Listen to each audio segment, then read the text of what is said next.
friends, my colleagues, members of families, this morning I am very delighted that you have found time to join me in witnessing the swearing-in of our 3 newly appointed cabinet secretaries who are now ready to take up their duties and to serve the people of Kenya. Without exception, all 3 of the new cabinet secretaries have extensive and diverse experience in both executive and legislative facets of our public service. For this reason, I am confident in the skills and capabilities that they bring to their new roles. I served with Honorable Kabogo and Honorable Kagwe in the National Assembly when they were elected to the 9th Parliament, and Honorable Kinyanjui later joined the legislature in the 10th Parliament. In addition to Honorable Kinyanjui's tenure as Assistant Minister, both he and Honorable Kabogo have served as Chief Executives of devolved governments. Honorable Kagwe, on the other hand, served in the Senate and was a cabinet member in 2 previous administrations. Both Honorable Kagwe and Honorable Kinyanjui have also chaired the boards of strategic national parastatals. With their strong mix of leadership skills and extensive experience in political, legislative, and executive capabilities, these cabinet secretaries are very well equipped to mobilize the machinery of government, drive them to deliver services to the people of Kenya, while steering inclusive development and economic growth that leaves no one behind. I wish to remind all of us that 2 years and 4 months ago, we secured our governing mandate based on an ambitious plan to propel our nation towards a prosperous future.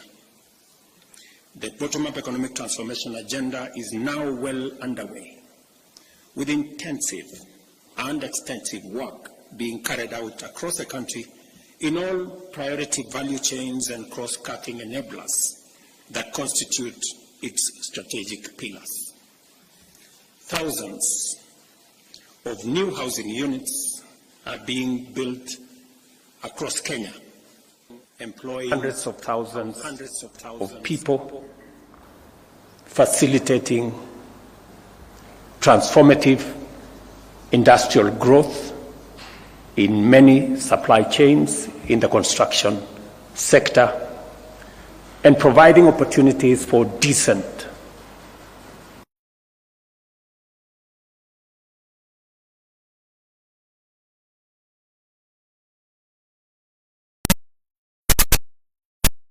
is also providing us with the opportunity to reduce on land fragmentation that is threatening our food security.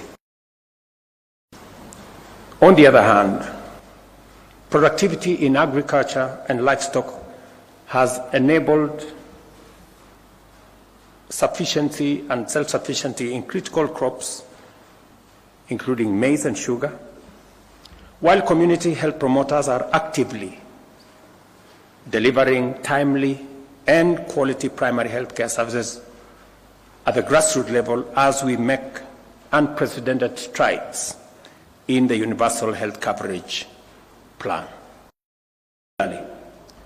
The digital and creative economy of our strategy is delivering last-mile fiber optic networks and digital hubs in every ward.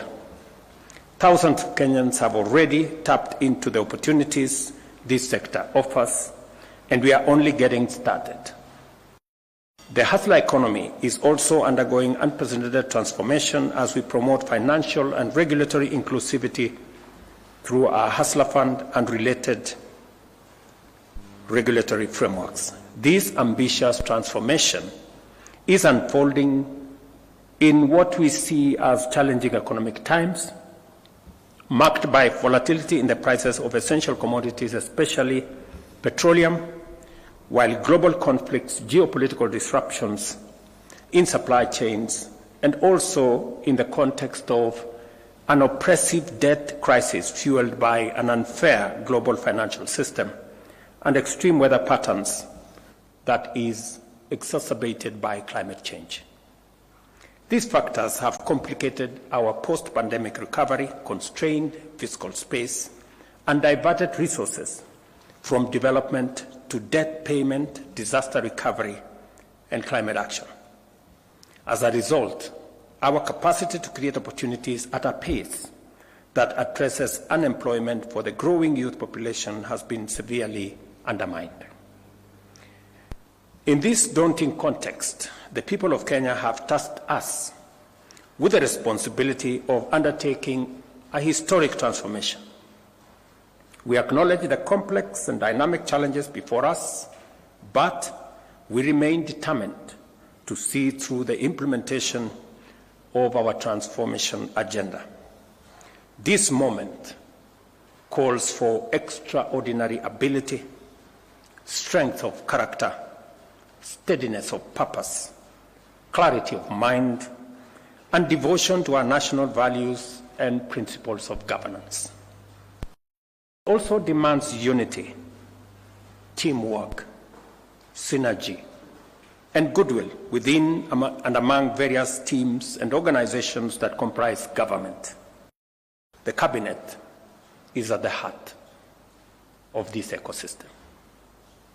I therefore expect you to serve the people of Kenya with dedication, professionalism, fairness, and understanding. Specifically, to my three friends.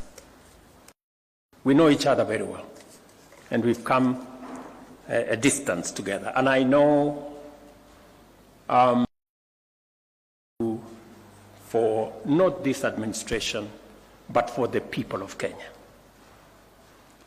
At the Ministry of Agriculture, which I have some experience, there is underway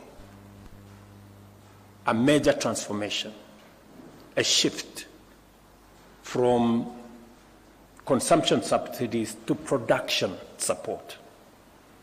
I was very impressed to see the Honorable Kagwe take on the questions from members of Parliament with great understanding of where we want to go from here. And I am sure and confident that the transformation in the agricultural sector that is necessary from enhancing productivity, adding value to what we produce, and finding the routes to market for what we have produced is going to be front and center of your leadership of the team at the Ministry of Agriculture. Just to confirm to you that the procurement of fertilizer has already been undertaken. I will look up to you for leadership on how this fertilizer is going to get to every farmer to make sure that we eliminate any impediments, any shortcomings, the correct fertilizer to the correct farmers. And we have already seen evidence of what making sure that fertilizer is available and affordable, the kind of difference it has made in the productivity of our farmers. I am also clearly aware that you will pick up on matters to do with livestock. We did commit to the dairy farmers, for example, that we will be paying a minimum of 50 shillings. That has been done over the last 6 months. I will look forward to your leadership in making sure that that moves forward. In tea, just to inform you that maybe your first call this afternoon, we have tea that is stuck at the bottom of Mombasa. And yesterday I was talking to your team at the Ministry of Agriculture. We need to find out what are the issues that is causing the clog-up of tea at the port of Mombasa. And the good news around that space is that We enhanced our earnings from tea this last year from 180 billion to 210 billion.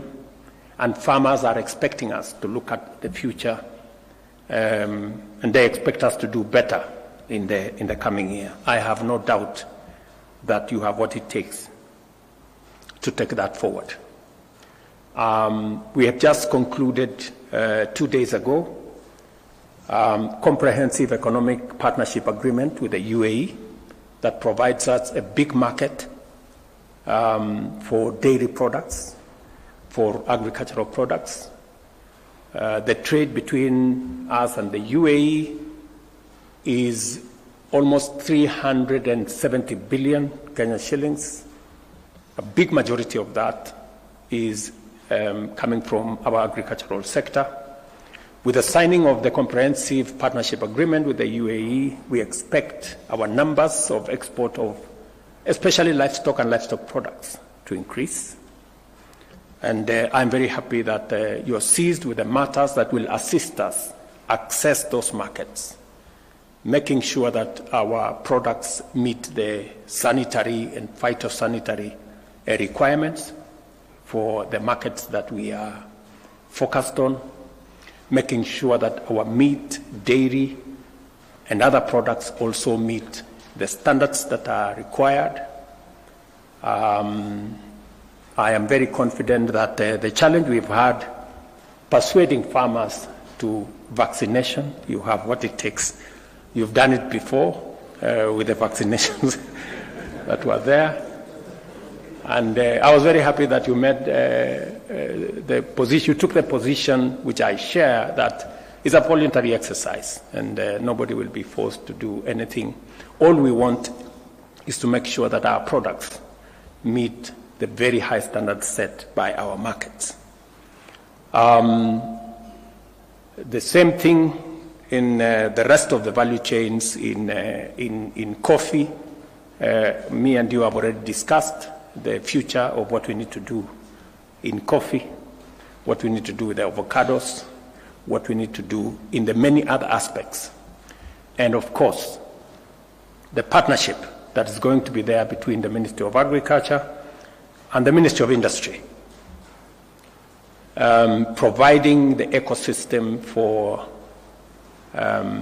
market access for the produce from our farmers. And that takes me to my younger brother, Lee. As you may be aware, your ministry will be handling the opening of more markets. Apart from the market we just concluded in the UAE, we're now having a robust conversation with the United States. We just, I had a meeting yesterday with senators from the United States and asking for their support, both on the extension of the Africa Growth and Opportunities Act, which you are very well aware about, that will continue to open markets for our goods and services to the United States on a duty-free and quota-free arrangement. I will be looking to your leadership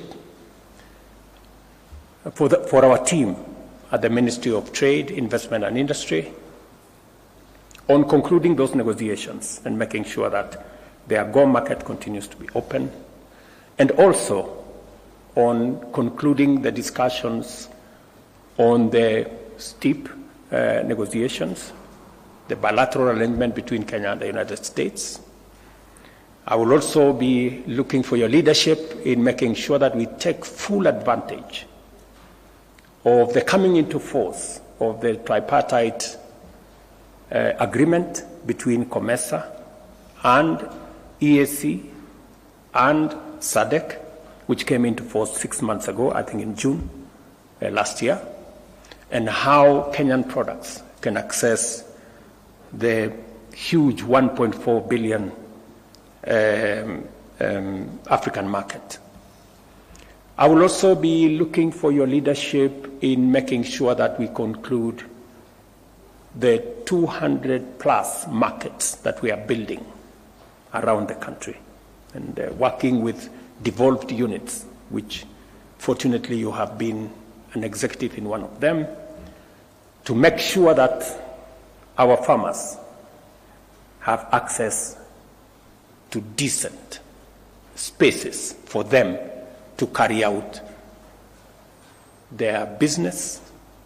We did promise Mama Mboga that they are going to work from a space that has hygiene, that is decent, that has water, that has electricity, that has lighting. And already 200 of those markets are underway. We will be working with your ministry to make sure that we look at making sure that that market ecosystem reaches as many of our producers as possible. I will also be looking for your leadership in matters to do with processing of what the Ministry of Agriculture and Livestock will be producing. You are aware, working with counties, we have 47 county aggregation and industrial parks. There is already a conversation between Government of Kenya and Government of India on how to equip those county aggregation and industrial parks and to establish common user facilities that will enable farmers and producers access to processing capabilities, value addition capabilities in that ecosystem. So there will be a full entry for you on how those will come into force. I will also be looking forward to you providing leadership on our special economic zones. As you're aware, we are establishing 6 new special economic zones in Dongo Kundu, in Sagana, in Thika, in Nakuru, both in Njoro and in Naivasha, in Eldoret, and in Busia.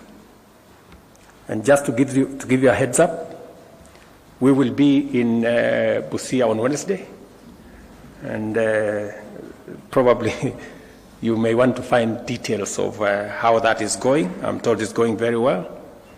But you will need to provide leadership in making sure that we conclude the first phase of all the special economic zones that we set out, because these are important for processing, value addition, agro business, and also providing opportunities for our young people to work. There is much more than I've just told you. I've just given you a heads up on some of the headline issues that we will be focusing on. And as part of building the ecosystem that will support the transformation of Kenya, which I am determined to oversee, and to make sure that we create as many opportunities for business people, for people who want to work. And that takes me to my brother William, namesake. In that space, your hands are full, William. Your hands are full. Because on your table you will find our connectivity plan. We made a commitment to roll out 100,000 kilometers of fiber optic across Kenya. We already have funding amounting to 48 billion to roll out the first 53,000 kilometers, and we intend to conclude that process of rollout before the end of next year. Working with KPLC, ICTA, and your ministry, you will find that there are already contracts that have been signed. You must walk the 53,000 kilometers and make sure that it's delivered. There is already funding for another 100 centers of excellence of our ICT hubs, 1 per county, and in other counties 2. This, again, our plan is to make sure that it is concluded. These 100 centers of excellence, it's concluded in the next 6 months. You will find that the contracts have already been signed, and your leadership is required so that we can conclude this exercise. And again, you will find in your table another 1,450 ICT hubs, one in every ward in the Republic of Kenya. The members of parliament, and the leader of majority is here, have already been primed. We have made resources available to them, but you will be required to provide the infrastructure, internet, make sure they are connected, you will provide the computers, and you provide the people to train our young people in those ICT hubs.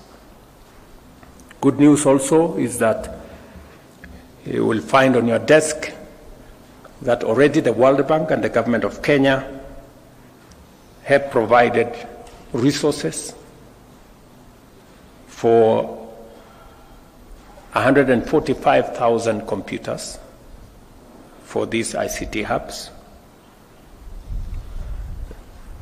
Communication Authority is providing the first 10,000 resources for the first 10,000. The World Bank is going to provide resources for 50,000 computers. And of course, the government of Kenya is going to provide resources for the balance. I will be looking to working with you to make sure that we conclude all these arrangements. If there are any loose ends, to be tied.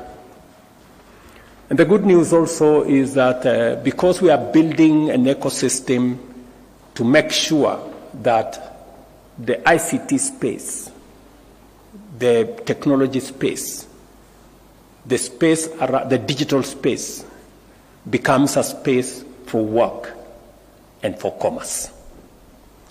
And just to make sure that that proceeds in the manner in which we have envisioned, Teleperformance, the largest business processing outsourcing company in the world, is now setting up shop in Kenya. And it will be a good place for you to work with them, work with the others, CCI, Summersource, and all the other BPOs in Kenya. They have given us an undertaking that over the next 5 years, we should be able to have between 300,000 and 500,000 jobs created under the BPO ecosystem. We just need to tie up some loose ends. One of them is to make sure that the legislative framework that did not recognize BPO as a sector, especially on matters to do with labor relations, is captured. Already a lot of work has been done. I think the Attorney General will brief you on what you need to do so that we can take steps to Parliament and properly recognize in our legislation the BPO sector as a sector that employs people. The current law only recognizes people employed on a permanent and pensionable basis with a letter of employment from somebody.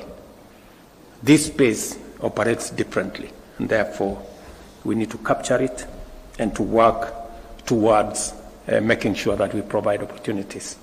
Between the BPO sector, Waziri, and all the other online workers, our expectation is that we should be able to have at least 1 million, 1.5 million people working in that digital space. Already, a lot of work is going on in our TVETs.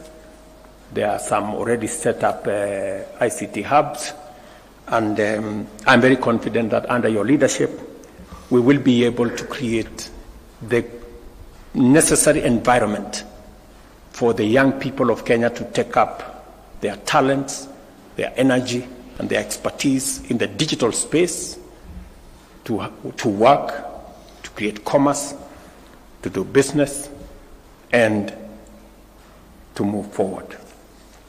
I am also